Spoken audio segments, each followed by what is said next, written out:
Greetings, dear listeners. My name is Cain, and I'm here to share with you a tale that is as ancient as it is haunting. A tale of brotherhood, jealousy, and the choices that define our lives. This is not just a story of the first murder, but a story of human frailty and the search for redemption. I was the firstborn of Adam and Eve, the first man and woman. From the moment I took my first breath, the weight of expectation rested heavily upon my shoulders. My brother Abel, born a little later, was different from me in many ways. He was gentle, kind, and his heart seemed always turned toward the divine. As we grew, our paths diverged. I became a farmer, working the soil, planting seeds, and watching them grow. There was something deeply satisfying about coaxing life from the earth, though it was hard and relentless work. Abel, on the other hand, became a shepherd, tending to flocks that roamed the verdant fields of Eden.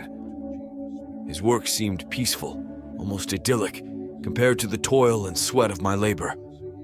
In those days, it was customary to offer sacrifices to God as a sign of gratitude and devotion. I, proud of my harvest, brought forth the fruits of the earth, an offering that represented the hard work of my hands. Abel, however, brought the firstborn of his flock, their fat portions a sweet aroma to the heavens. God looked with favor upon Abel's offering, but mine he did not regard. I cannot describe the bitterness that took root in my heart that day. How could God favor Abel's offering over mine? Was my labor less valuable? Was I less worthy? The questions gnawed at me, day and night, fueling a dark and simmering anger. One day, God spoke to me. "Cain, why are you angry? Why is your face downcast? If you do what is right, will you not be accepted? But if you do not do what is right, sin is crouching at your door. It desires to have you, but you must rule over it."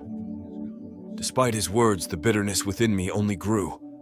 It clouded my judgment, and soon, all I could see was Abel and the favor he seemed to garner so effortlessly. I invited him to the fields where the shadows of the trees cast long, dark figures on the ground. "Let's go out to the field," I said. As we walked, my mind churned with dark thoughts. Abel was oblivious, trusting, and my heart ached with a mix of love and loathing. The moment of choice came swiftly and brutally. In a fit of rage, I struck him down. The earth, which I had so carefully tended, now soaked up the blood of my brother. In the deafening silence that followed, the reality of my actions hit me like a thunderclap. Abel's lifeless body lay before me, and I was left alone with my guilt and horror. Suddenly, I heard the voice of God, a voice that seemed to shake the very ground beneath me. "Cain, where is your brother Abel?" I stammered, trying to hide my fear and guilt. "I don't know," I replied. "Am I my brother's keeper?" But God's gaze pierced through my soul. "What have you done? Listen. Your brother's blood cries out to me from the ground. Now you are under a curse and driven from the ground, which opened its mouth to receive your brother's blood from your hand. When you work the ground, it will no longer yield its crops for you. You will be a restless wanderer on the earth." The weight of his words crushed me. The ground, which had once been my ally, was now my enemy. I was to be a wanderer, forever bearing the mark of my sin. Despair clawed at me, and I cried out, "My punishment is more than I can bear. Today you are driving me from the land, and I will be hidden from your presence. I will be a restless wanderer on the earth, and whoever finds me will kill me." But God, in his infinite mercy, placed a mark on me to protect me from vengeance. Though I was banished, he did not abandon me entirely. I wandered the earth, haunted by my past, but also by the faint hope of redemption. As I wandered, I began to see the world through new eyes. I saw the beauty of creation, the intricate balance of nature, and the resilience of life. I built a city, naming it after my son Enoch, trying to create a semblance of stability and purpose. Despite my curse, I sought ways to contribute, to find meaning in my existence. In my darkest moments, I remembered God's words. "Sin is crouching at your door.